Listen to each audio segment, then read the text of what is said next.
Hi అండి. ఎలా ఉన్నారు అందరూ? Welcome back to my channel. ఈరోజు వీడియోలో క్యాటరింగ్ స్టైల్‌లో ములక్కాడ మసాలా కర్రీ ఎలా చేయాలో చూపించబోతున్నానండి. చాలా టేస్టీగా ఉంటుంది. అండ్ రైస్‌లోకి, బిర్యానీలోకి కానీ, పలావ్‌లోకి కానీ, పుల్కాస్‌లోకి దేంట్లో అయినా గానీ తిన్నా చాలా టేస్టీగా ఉంటుందండి. తప్పకుండా ట్రై చేయాల్సిన రెసిపీ. మరి లేట్ చేయకుండా ఈ ములక్కాడ మసాలా కర్రీ ఎలా చేయాలో చూసేద్దాం. ప్రొసీజర్‌లోకి వెళ్ళే ముందు చిన్న రిక్వెస్ట్ అండి. Please watch full video. మీకు నచ్చినట్టయితే లైక్ చేయండి అండ్ సబ్స్క్రైబ్ చేయటం మర్చిపోవద్దు ఛానల్‌ని. ముందుగా ఈ ములక్కాడలు ఈ సైజులోవైతే తీసుకున్నానండి. చూడండి మీడియంగా ఉన్నాయి. మరీ లావుగా లేదు, సన్నగా లేవన్నమాట. వీటిని ఇట్లా కట్ చేసుకొని, వాష్ చేసుకొని, పైన ఉన్న పొట్టుని తీసేయాలండి.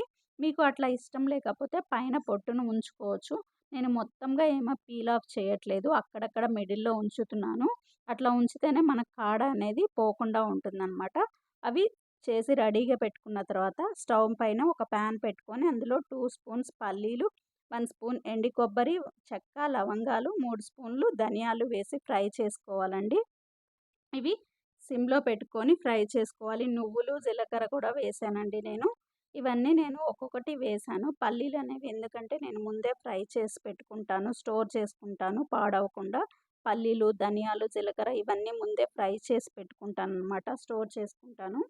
సో, ఇవన్నీ మీడియం ఫ్లేమ్‌లో ఫ్రై అయిన తర్వాత స్టవ్ ఆఫ్ చేసి ఆరిన తర్వాత కొద్దిగా వాటర్ కూడా పోసుకొని గ్రైండ్ చేసి పక్కన పెట్టుకోవాలండి.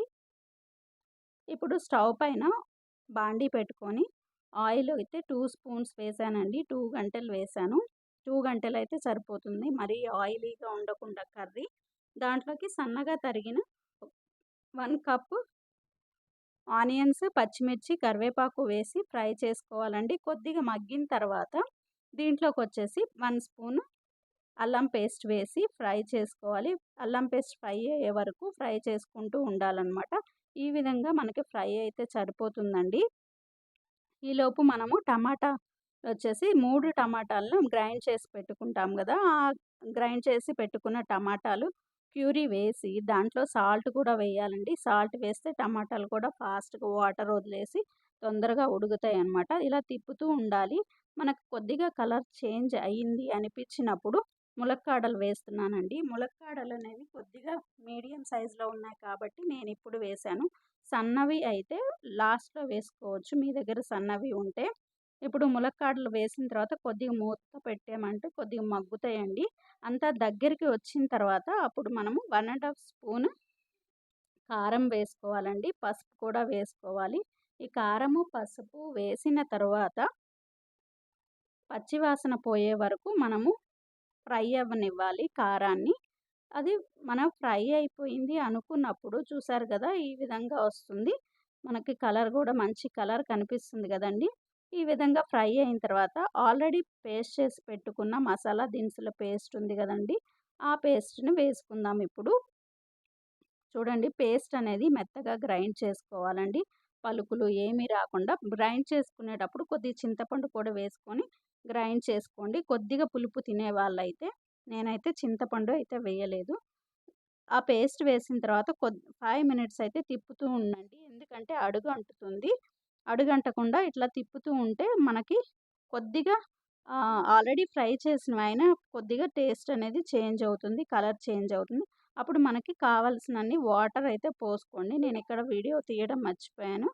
వాటర్ కొద్దిగా ఆహ్, టీ గ్లాస్ వాటర్ అయితే వేసుకోండి. ఆ వాటర్ ఏసిన తర్వాత ఒక 5 మినిట్స్ హై ఫ్లేమ్‌లో పెట్టండి. ఈ విధంగా వచ్చేస్తుంది. దీంట్లో వచ్చేసి గరం మసాలా వేసుకొని చూడండి.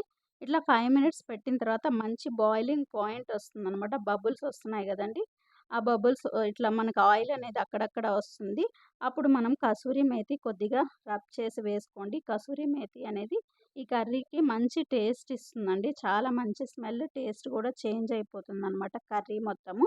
అది వేసిన తర్వాత కొద్దిగా ఒక పావు టీ స్పూన్ గరం మసాలా వేసుకుంటే మన కర్రీ అనేది రెడీ అయిపోయింది చూడండి. కర్రీ చాలా మంచి టేస్టీగా ఉంటుందండి.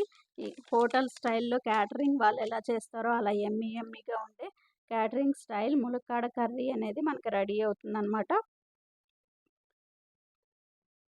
ఈ కర్రీని తప్పకుండా ట్రై చేయండి. అలాగే ట్రై చేశాక మీకెలా వచ్చిందో షేర్ చేయండి. మర్చిపోవద్దు. మీకు వీడియో నచ్చినట్టయితే లైక్ చేయండి అండ్ సబ్స్క్రైబ్ చేయండి ఛానల్‌ని.